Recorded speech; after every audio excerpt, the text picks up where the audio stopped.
Mabilis na lumipas ang mga araw at kasabay noon ay ang pagkalat ng balita tungkol sa nalalapit na kasal namin ni Kelvin.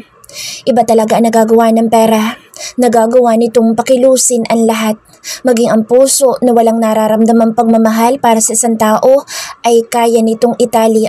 Tulad ni Kelvin, alam ko na dahil sa negosyo kaya siya pumayag na makasal sa akin kahit pa alam ko kung gaano niya ako kinasusuklaman.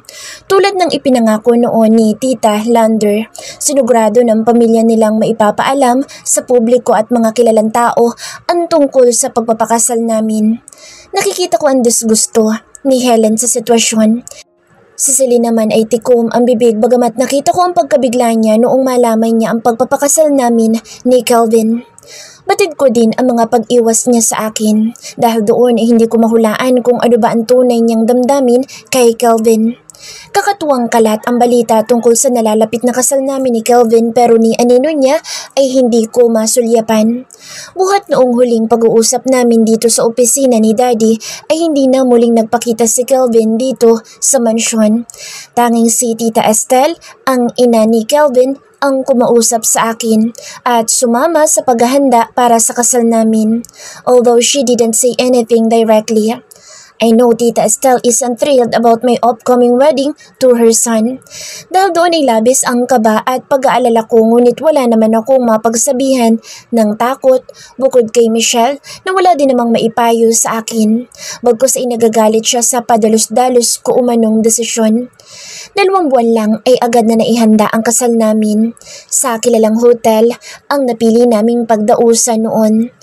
There were fresh flowers everywhere, a gorgeous white wedding cake, stunning lighting that gave the impression that we were floating in the sky, and a wedding dress covered in thousands of crystals, all signs that our wedding had been meticulously planned.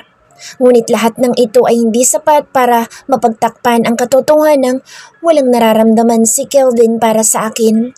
Tulad noon, halos hindi niya ako tiningnan habang inaanunsyo sa mga kaibigan at kakilala namin ang aming pagiging ganap na mag-asawa. Hanggang sa makarating kami sa reception ay hindi niya ako kinibo. Gayunpaman ay hindi ako nawawalan ng pag-asa. "I will make you love me," bulong ko sa isip. Paminsan-minsan ay nasisilayan ko si Kelvin na ngumiti kapag may mga kakilala siya na bumabati sa amin. Magkatabi kami sa upuan pero halos hindi kami nag-uusap. Pinangmasdan ko ang mga bisita. Ang mga kalalakihan ay abala sa pakikipag-usap sa isa't isa. Kahit hindi ko dinig, ay alam kong ako ang paksa ng kanilang usapan. Negosyo. Halos lahat yata ng mga bisita dito ay mga kasamahan sa negosyo nila Tito Lander at Daddy. Sa tabi ng bawat kalalakihan ay ang kanilang asawa o nobya na pawang may mga suot na mamahaling alahas o di kaya naman ay may mga bit-bit na designer bag. Lahat sila'y nakangiti sa tuwing magagawi ang tingin sa akin. Ngunit alam kong sa likod ng mga ngiting iyon ay ang mga lihim na bulungan tungkol sa aming biglaang pagpapakasal. Siya naman pagdating ng babaeng gusto ko na sanang mawala sa buhay ko. Agad nabura ang aking ngiti pagkakita kay Celine. Nakatayo siya, hindi kalayuan sa pwesto namin ni Kelvin. She's wearing a simple pink dress. Hindi ko pa rin maunawaan kung anong nagustuhan ni Kelvin sa kanya. Malayong-malayo siya sa mga naging kasintahan nito. Tumingin si Celine sa gawin namin at tipid na ngumiti. Sa pagkabigla ko ay mabilis na tumayo si Kelvin at lumakad sa gawin niya. Ni hindi man lang siya nag-abalang magpaalam sa akin. Batid kong madami sa mga bisita ang nakaabang sa bawat kilos namin at napapahiya ako dahil basta na lang akong iniwan ni Kelvin sa pwesto. Hindi ko magawang alisin ang mga mata kina Celine at Kelvin habang nag-uusap sila. Nais ko sanang sumunod sa kanila ngunit pinigil ko ang sarili. Bahagya pang tumawa si Kelvin habang ang mga kamay ni Celine ay humawak sa braso niya. He seemed to enjoy her company. "Congratulations!" Bigla ay lumapit sa akin si Helen. Sinulyapan niya din sina Celine at Kelvin na noon ay nag-uusap pa rin. "Pero bakit malungkot ka yata?" "I am not. Sa pagkakaalam ko ay ikaw malungkot dahil nasira mga plano mo. Hindi na makukuha ni Celine, si Kelvin. I am now his wife." Nakakaloko ang ngiting ipinukol ni Helen sa akin. Naupo siya sa tabi ko, tinitigan ako. Alam ko sinusukat niya ang tunay kong nararamdaman. Hindi naman sa pinag-iisip kita ha. Pero sa tingin ko, in love ang asawa mo sa anak ko. Sinabi niya ay para akong sinaksak ng patalim sa puso. Sinulyapan ko ulit si Kelvin at si Lynn. Nakangiti si Kelvin habang kausap ang babae at para akong nahirapang huminga habang pinagmamasdan sila. Siya naman pagtayo ni Helen at naglakad na palayo sa akin. Malawak ang ngiti niya na animoy maganda ang salitang iniwan niya sa akin. Tumungo ako para itago ang pangingilid ng luha. Ang totoo ay gustong-gusto kong magwala dahil sa galit ngunit hindi ko magawa. Napahigpit ang hawak ko sa gown na suot dala ng galit. Pagtunghay ko ay sinalubong ako ng mga mata ni Kelvin. Bakas doon ang pagtataka. Hindi ko siya pinansin at iniiwas ko lang ang tingin. Nang maupo siya sa tabi ko ay saka ako pabulong na nagsalita habang hindi siya sinusulyapan. Saan ka ba galing? Today is our wedding day pero nagawa mo pang makapaglandian kay Celine. Basta mo na lang ako iniwan dito. What? Inis na tanong niya. Are you a child? Mawawala ka ba kung iiwanan kita dito? Tumaas baba ang dibdib ko sa galit pero hindi na ako nagsalita. May mga bisita na lumapit sa amin para batiin kami at pilit pa rin akong ngumiti sa kanila. Nang makalayo ang mga ito ay saka ko narinig ang pagbulong ni Kelvin. That's what you get for being too ambitious, Faith. Elsewhere, I'll make you regret marrying me. Maang na sinulyapan ko siya. His eyes, lack of concern for me. Instead, they were full of content. Ngunit hindi sapat iyon para matakot ako. Ang mahalaga ay akin na siya. Ang kailangan ko na lang gawin ay ang paibigin siya. The party went on, and so did my efforts to convince everyone that everything was fine between Kelvin and me. Umasta kami na para bang mahal namin ang isa't isa. Kahit pa alam kong sa amin dalawa ay ako lang ang nagmamahal. Alam ko din na hindi ko mabibilog ang ulo ng ilang malalapit na kaibigan at kamag-anak namin na nandito. Marahil iniisip nila na isang kasunduan lang ang kasal na ito. It was, however, normal for the wealthy. For them, marriages of convenience are the norm. Congratulations, Kelvin. You've got yourself a pretty wife. Pagbati kay Kelvin ng isang lalaking lumapit sa amin. May katandaan na siya at namukhaan ko agad siya. Siya ang sikat na newscaster sa isang kilalang TV station. Sa katabi niya ay ang kanyang asawa na malawak din ang ngiti sa amin. Thank you. Tipid na sagot ni Kelvin. He pretended to wrap his arms around my waist, but I could sense his reluctance to even touch me. Pilit ko na lang na iwinaksis sa isipan ang mga naobserbahang kilos niya. Sa halip ay malawak ang ngiting isinukli ko sa mga bisitang lumapit sa amin. Iha, you look stunning. Congratulations! Salubong sa akin ng momistel ni Kelvin. Katabi niya ang ilang mga kamag-anak at kaibigang babae na panay din ang bati at besos sa akin. Thank you, tita. Nahihiyang sagot ko. Sinulyapan ko si Kelvin na noon ay kausap na si Daddy at ilan pang mga negosyanteng kasama na aming mga bisita. What? Tita? I am your mom still now. Nakangiting tugon ng ginang. Thank you, Mommy. Naiilang na sagot ko. Estelle, I had no idea Kelvin and Faith were dating. I didn't mean to offend you, Faith. I just thought Kelvin is dating that supermodel. Bigla ay singit ng babaeng katabi ni Mom Estelle. Hindi ako agad nakaimik dahil sa sinabi niya. What? They broke up a year ago. Mabilis na sansala ni Mom Estelle sa sinabi ng babae. Halata din ang pagkainis niya. No, I didn't hear about their breakup. Yeah, I'm sorry. It's just that I'm intrigued. Hingim pa umanhin naman ng babae lalo na nang mapansin niya ang kakaibang tingin sa kanya ni Mom Estelle. Ladies, where are your manners? You do realize it's Kelvin and Faith's wedding day and you're bringing up Kelvin's ex-girlfriend? Mabilis na awat ng isa pang kasama nila. Marahil ay napansin din niya ang pagkainis ni Mom Estelle. Maging ang ilan pa nilang kasama ay pasimpleng siniko ang babaeng nagtanong. It's okay. Sagot ko sa kanila. Anyway, congratulations on getting married. Singit na lang ng iba pang kasama ni Mom Estelle bago nagpaalam. Pilit na ngumiti si Mommy sa kanila at nang makaalis sa mga ito'y narinig ko ang pagbuntong hininga niya. Masanay ka na, Iya. People will always say things like that. They will always keep an eye on you and Kelvin. Maghihintay sila kung kailan kayo maghihiwalay. That vicious woman is a friend to turned enemy of mine. Hence, the rude and insulting questions. Nakagat kong ibabang labi sa sinabi niya. Alam ko namang ipinilit ko lang ang kasalang ito at maging siya'y hindi lubusang sang-ayon sa biglaang pagpapakasal namin ni Kelvin. Pagpasensyahan mong anak ko, Iha. I know he is mad. Anya habang nakatitig sa akin. Mapanuri ang kanyang mga mata at bakas ang kaseryosohan sa maganda niyang mukha. Opo. Sorry po. You don't have to say sorry to me.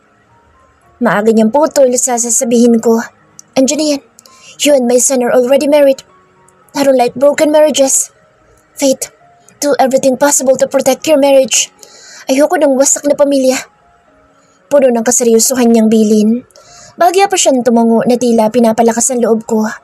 Habang nakatitig ako sa mga mata niya ay para ako nakahanap ng kakaibang tapang. Yes, I will go to any length to protect this marriage. Tumango ako at noon ngumiti si Mom Estelle. Tinapik pa niya ang balikat ko saka nagpaalam at sumunod sa mga kaibigan. So, how's the bride? Happy? I can't believe you, girl. Nagpakasal ka talaga? Bulong ni Michelle na lumapit sa akin pagkaalis ni Mom Estelle. Sa mga kaklase ko ay siya lang ang inimbitahan ko. Why? Can't you be happy for me? Nakairap na sagot ko. Gustuhin ko man pero nakikita ko ang bawat tingin sa'yo ng asawa mo. At hindi maganda ang nakikita ko, girl. Komento niya. Don't worry. I'm sure he'll fall in love with me once we move in together. Hindi ko papayag na maghiwalay kami. Siguradong sagot ko. At dahil sabilin sa akin ni Mom Estelle, sa karamihan ng tao ay hinanap ko si Celine. Agad ko naman siyang namataan sa isang sulok ng hall. She just stands there watching us quietly. Nang sulipan ko si Kelvin ay abala pa rin siya sa pakikipag-usap sa mga bisita. Humakbang akong papalapit kay Celine na siya namang ikinagulat ni Michelle. Wait, saan ka pupunta? Ano na namang gagawin mo? Pigil niya sa akin. Mabilis niya akong hinawakan sa braso. Girl, today is your wedding day. Anong gagawin mo? Masisira lang ang araw mo. I'll just warn her. Stay here. Ani ko't nagpatuloy sa paghakbang papalapit kay Celine. Halata naman ang pagkagulat ni Celine pagkakita sa akin na papalapit sa kanya. Fight. Congratulations. Naiilang nabati niya sa akin. Sinulyapan niya ako at nahalata ko ang pagdaan ng takot sa mukha niya dahil sa tingin na ipinukol ko sa kanya. Hindi ako nag-abalang ngitian siya at seryoso ko lang siyang tinitigan. How long will you keep acting like you're an angel? Ano? Nalilitong tanong niya. It's our wedding day, Celine. Pero hindi ka man lang nahiya. Nakipag-usap ka pa kay Kelvin? Ano? Inaakit mo pa rin siya? Hindi ko siya inaakit. Tanggi agad niya. Bakas ang matinding pagkabahala sa mga mata niya dahil sa galit na ipinapakita ko sa kanya ngayon. Tumanggi ka hanggat gusto mo. Stop talking to him or you won't like what I'm going to do next. Mahina pero mapanganib na banta ko. Faith, alam kong galit ka sa akin. Sa amin ni Mama pero maniwala ka sa akin. Hindi ako tulad ng iniisip mo. Ang totoo'y gusto kong maging malapit sa'yo. Really? At gusto mo pang mapalapit sa akin? Napaka-plastic mo. Matapos mong sirain at agawin na lahat ng akin? Hindi ko sinasadya. Mahinang-mahina ang boss niya na lalong nagdudulot sa akin ng matinding iritasyon. Bagay na bagay siguro sa kanya ang gumanap na Cinderella sa pelikula dahil sa mga pagpapaawa niya. Ako man magsasalita ko nang maulunigan ko ang boss ni Kelvin sa aking likuran. Faith, they are looking for us. Nang langunin ko siya ay nakatuon ang mga mata niya kay Celine. Lalong nagpuyos ang aking kalooban. He is talking to me yet his eyes are on Celine. Nilampasan ko siya at nagpatiuna ng maglakad pabalik sa pwesto na nakalaan para sa amin. Ngunit bago ako makalayo ay nagbabanta ang mga matang nilingon ko sa Celine. Si Kelvin naman noon ay sumunod na sa akin at sinabayan ako sa paglakad. What did you say to her? Ganon? Pagdating kay Celine ay nakikipag-usap sa akin. Ano sa tingin mo sinabi ko sa kanya? Mataray na ganting tanong ko. Narinig ko malalim na buntong hininga niya. Hindi mo kailangang ibuntun lahat ng galit mo sa kanya. Nainis man ay hindi na ako nagkaroon ng pagkakataon na sumagot sa sinabi niya dahil agad kaming sinalubong ng event host. Tapos na ang programa at nakahanda na ang sasakyang maghahatid sa amin patungo sa aming honeymoon destination. Ang totoo'y wala akong ideya kung saan kami patungo dahil si Calvin umano ang pumili ng lugar na pupuntahan namin. Panay ang palakpakan at sigawan ng mga bisita habang papatungo kami ni Calvin sa sasakyan na naghihintay sa amin. Sinulyapan ko ang mga bisita at namataan ko si Daddy na nakangiti sa akin, ngunit halata ko ang pag-aalala sa mga mata niya. Nang magsimulang umusad na ang sasakyan ay saka ako nagkaroon ng lakas ng loob na magtanong kay Calvin. Saan tayo pupunta? Bohol. Tipid na sagot niya na hindi man lang ako tinapunan ng tingin. Napataas ang kilay ko. Buong akala ko naman ay sa ibang bansa kami magtutungo. I have a meeting with a client there. Dagdag niya na lalong nagpakunot ng noo ko. So, may business meeting siya sa Bohol kaya doon kami pupunta? Gustuin ko mang awayin siya sa inis ay hindi ko na nagawa pa dala ng pagod. Hinayaan ko na lang siya at parang mabait na batang sumunod sa kanya. Dumiretso kami sa airport kung saan naghihintay ang private plane. Matapos ang mahabang biyahe ay nakarating kami sa sikat na beach resort and spa. Hindi pa ako nakakarating dito bagamat nabasa kong na-feature na ang lugar na ito sa isang sikat na international travel and leisure magazine. Napangiti ako dahil kahit papaano ay magandang lugar naman ang aming pinuntahan. Ngunit agad na nabura ang ngiti ko nang pagdating sa room namin ay agad na nagpaalam si Calvin. I have to leave. I have to meet someone. What? Iwanan mo ko dito mag-isa? Nabiglang tanong ko. Gulat naman na napatingin siya sa akin. Then a sarcastic grin crossed his handsome face. Why? Kailangan mabantayan kita? Nakakalokong tanong niya. But... Hindi ko magawang ituloy ang sasabihin. Bigla ay nakaramdam ako ng hiya dahil sa nang uuyam na tingin niya sa akin. Are you seriously hoping that I'll stay in this room for our wedding night? Naramdaman ko ang pag-iinit ng pisngi sa tanong niya. Nang umakbang siya palabas, ay agad akong humarang sa daan. Calvin, please. Huwag mo naman akong iwan dito. Pakausap ko. I came here for business at yun ang pupuntahan ko. Malamig na tugon niya. So, iiwan niya nga ako dito na mag-isa? Dahil hindi ako umimik ay nagpatuloy na siya sa paghakbang at nilagpasan na ako. I'll be back tomorrow.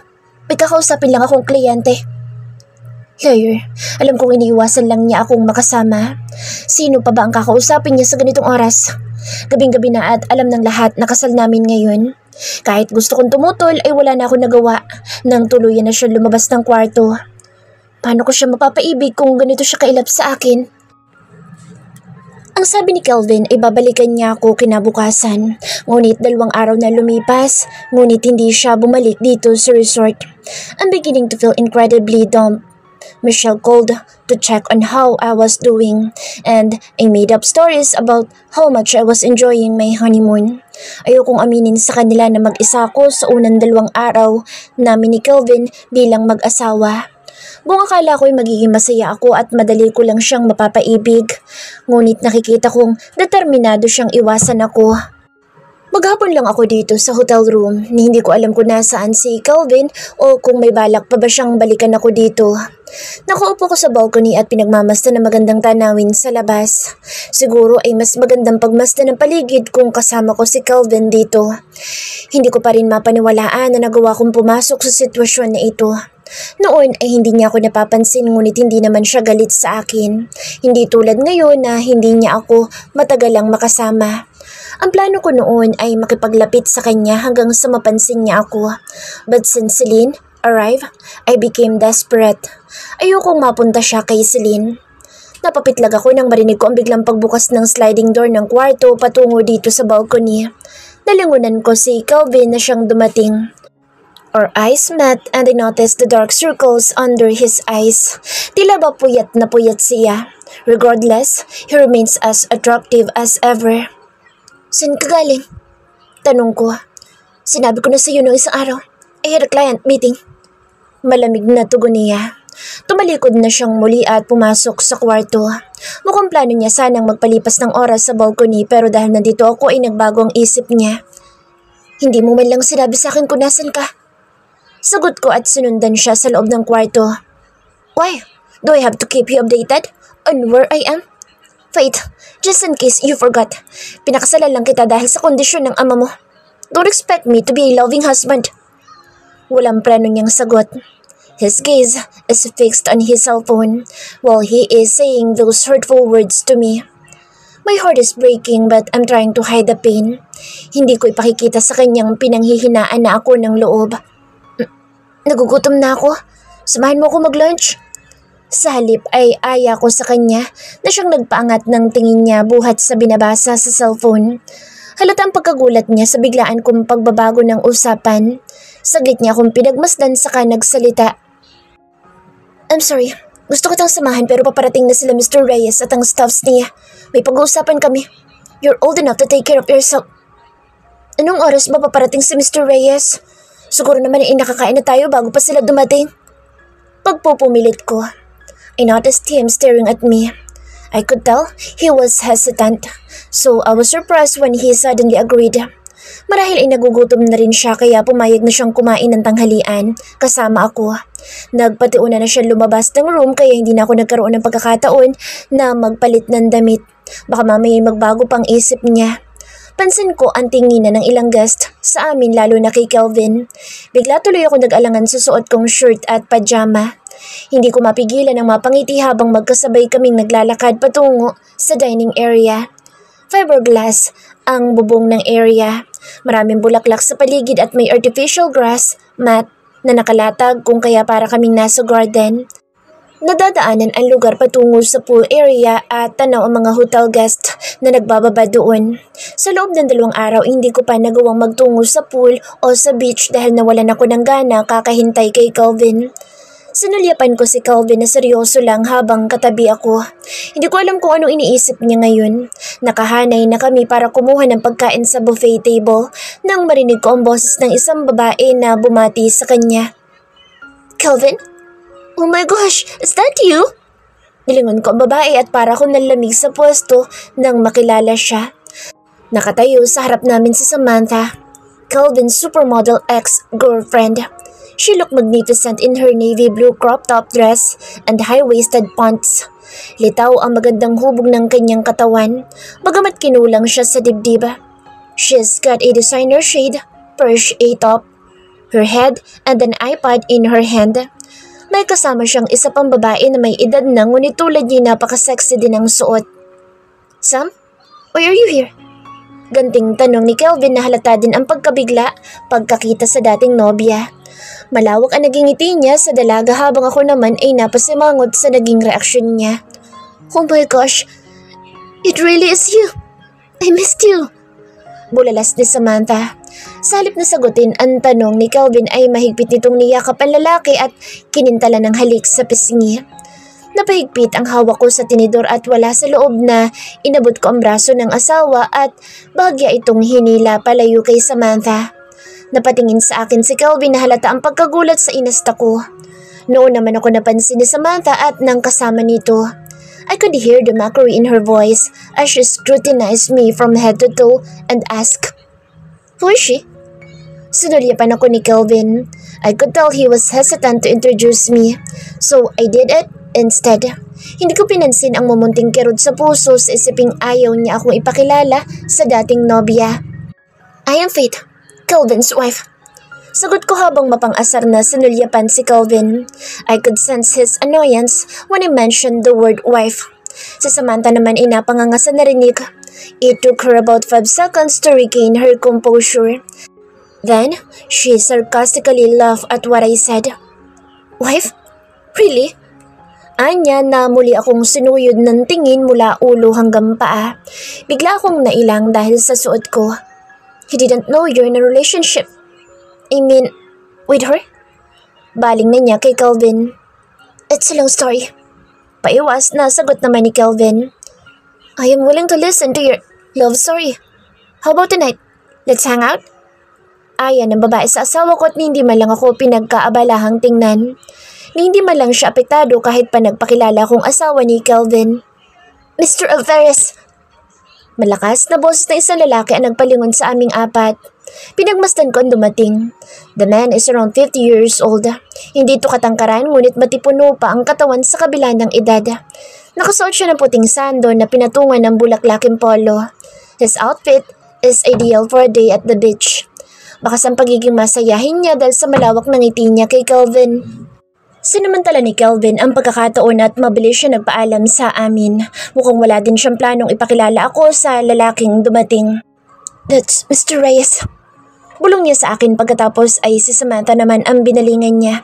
"I'm sorry, but I need to speak with him. He is a potential client. It's great to see you, Sam." "It's okay. Magkita na lang tayo mamayang gabi." Pahabol na tanong pa ni Samantha. Natigil si Kelvin sa paghakbang at nilingon ako. Nagtatanong ang mga mata niya habang ako naman ay hindi makaimik. Ipinagpasalamat ko na lang na hindi siya sumagot sa paanyaya ng babae. Samantha smiled awkwardly at him, then she shifts her eyes on me. "What trick did you do, bitch?" Tanong niya sa akin matapos masiguradong hindi na kami maririnig ni Kelvin. Bagamat nabigla ay matapang kong sinalubong ang mga mata niya.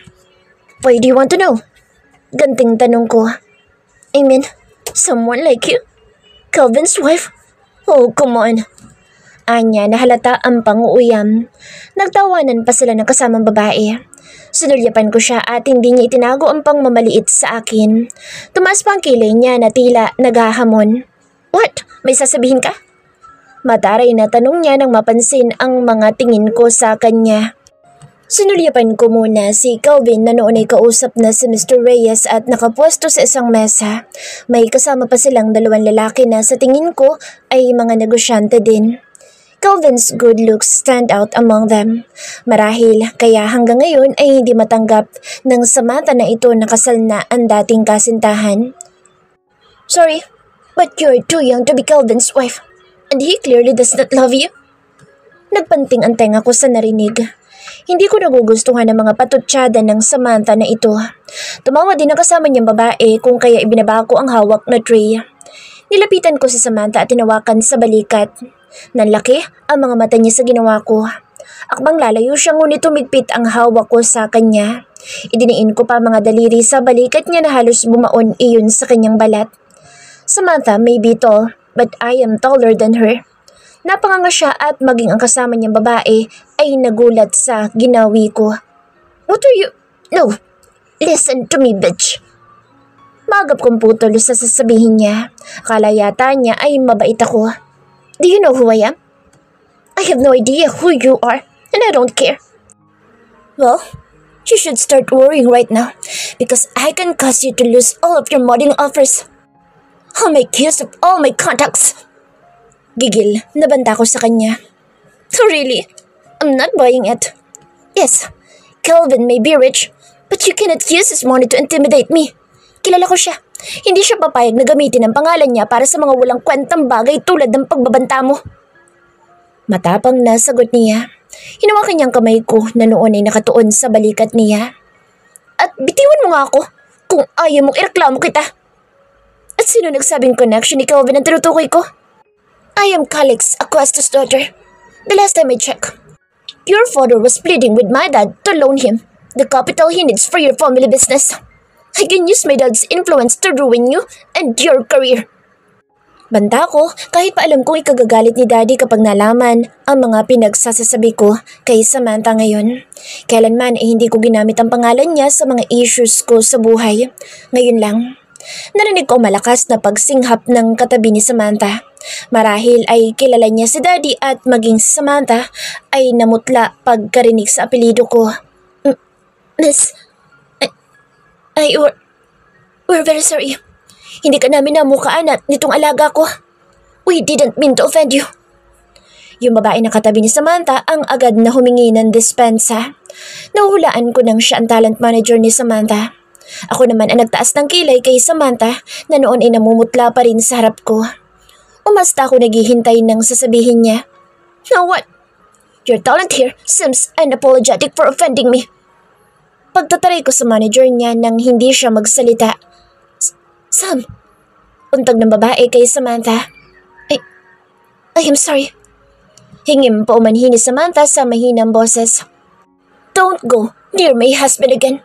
At inaakit mo pa siya sa harapan ko pa mismo." Napansin ko ang pamumula ng kanyang pisngi sa pagkapahiya. "I don't want to see you around us." Mataray na sabi ko saka tumalikod.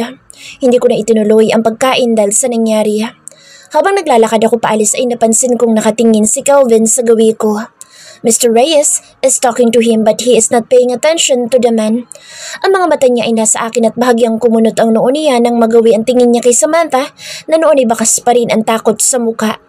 Malamang iniisip na naman ng asawa ko na may ginawa na naman akong kamalditahan sa kanila. Totoo naman, but that Samantha provoked me. At ako yung tipo na hindi magpapaapi sa mga tulad nila. Sorry, Kelvin. Your ex-girlfriend is a bitch. But your wife is even nastier.